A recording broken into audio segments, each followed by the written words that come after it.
In this guide, I'm going to show you how you can fix error code 292 on Roblox Mobile.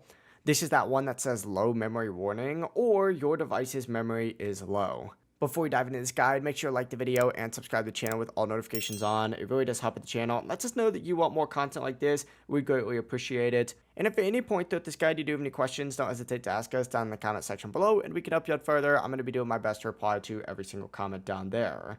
First things first, if Roblox is open on your iPhone or Android device, go ahead and close that app completely by swiping out of it just like so, and then open up your settings on your device. Scroll down on here and go into your general settings, and from here we're going to free up some memory so that Roblox runs a lot smoother. Begin by tapping background app refresh and scroll down on this page until you see Roblox. It is alphabetically ordered, so you might have to scroll down quite a bit. Go ahead and turn this off. And up at the very top of these settings, you're also going to want to find the section that says background app refresh again. Select it and choose off for all apps. This is going to help free up RAM that other apps might be using in the background.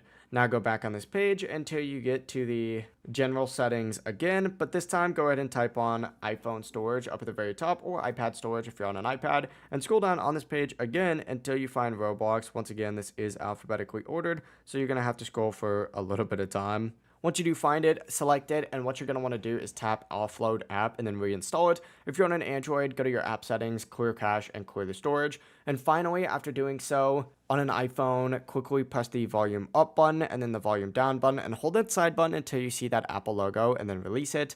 Once your iPhone does restart, open Roblox again and that error should now be gone. It really is as simple as that. If you guys do have any questions, don't hesitate to ask us down in the comment section below. And before you do leave this video, make sure to like the video and subscribe to the channel with all notifications on. It really does help with the channel. It lets us know that you want more content like this. We'd greatly appreciate it. Have a great rest of your day. Peace.